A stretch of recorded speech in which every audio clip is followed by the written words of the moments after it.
बिस्मिल्लाहिर्रहमानिर्रहीम। अस्सलाम वालेकुम व्यूअर्स, मैं उम्मीद करती हूँ कि आप सब खैरियत के साथ होंगे। आज मैं आपके साथ मटन कढ़ाई की बहुत ही ज़बरदस्त सी रेसिपी शेयर करूँगी। बहुत ही इजी तरीके के साथ मगर बहुत ही कम टाइम में ये लाजवाब सी मटन कढ़ाई बनकर तैयार हो जाती है। आप भी इसको ज़रूर ट्राई करना और साथ ही मेरे चैनल को सब्सक्राइब करना, मेरी वीडियोस को लाइक और शेयर करना मत भूलिएगा। इसी के साथ ही हम आज की मटन कढ़ाई की रेसिपी बनाना स्टार्ट करते हैं। मटन कढ़ाई बनाने के लिए सबसे पहले हमने एक पैन लेना है और इसमें 750 ग्राम मटन ऐड करना है और साथ ही इसमें हमने एक बड़े साइज की प्याज ऐड करनी है। प्याज को मैंने छुरी की मदद से बारीक बारीक काट लिया है और साथ ही इसमें हमने एक बड़े साइज का टमाटर ऐड करना है।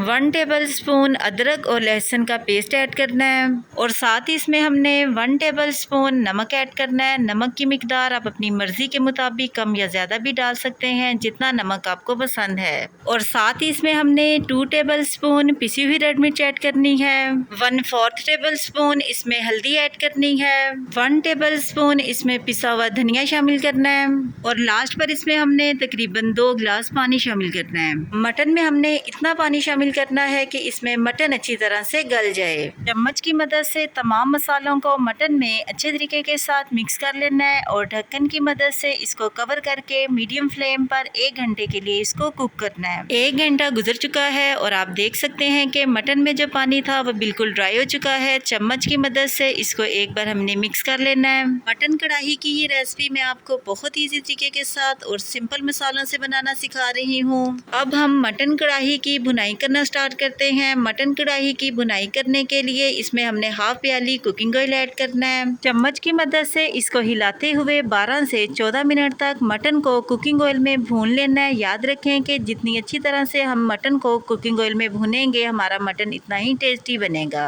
और आपको इस दौरान जो थोड़े बहुत टमाटर नजर आ रहे हैं इस भुनाई के दौरान वो भी घुलकर मिक्स हो जाएंगे। याद रखेंगे किसी भी गोश्त की आप जितनी ज्यादा भुनाई करेंगे उसमें उतना ही ज्यादा टेस्ट आएगा। ईद के हवाले से अपने व्यूअर्स और सब्सक्राइबर के साथ मैंने मीट की बहुत सारी रेसिपीज शेयर की हैं और नेक्स्ट मैं आपके साथ बहुत सारे जूसेस की रेसिपीज भी शेयर करूंगी। इसके अलावा भी मैं आपके साथ फास्ट फूड की बहुत सारी रेसिपीज शेयर करूंगी। 14 मिनट गुजर चुके हैं और मटन को मैंने बहुत ही अच्छी तरह से ऑयल में भून लिया है। अब इसमें हमने 1/4 टेबल स्पून पिसा हुआ गरम मसाला शामिल करना है। चम्मच की मदद से इसको मटन में मिक्स कर लेना है। मटन कढ़ाई माशाल्लाह से बिल्कुल रेडी हो चुकी है। अब इसमें हमने थोड़ी सी बारीक कटी हुई अदरक शामिल करनी है और साथ ही इसमें हमने 3 से 4 अदद बारीक कटी हुई हरी मिर्ची ऐड करनी है और साथ ही इसमें हमने थोड़ा सा बारीक कटा हुआ हरा धनिया ऐड करना है और चूल्हे की फ्लेम को ऑफ कर देना है। चम्मच की मदद से इसको हमने मिक्स कर लेना है। लीजिए बहुत ही लाजवाब सी मटन कढ़ाई बनकर बिल्कुल तैयार हो चुकी है। अब हम इसको एक प्लेट में निकालते हैं।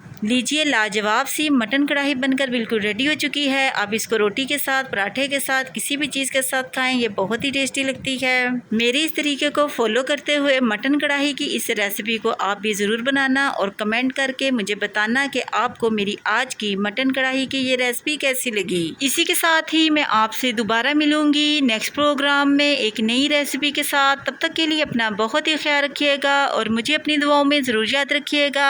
मैं अब आपसे इजाज़त चाहती हूँ। अल्लाह हाफिज़।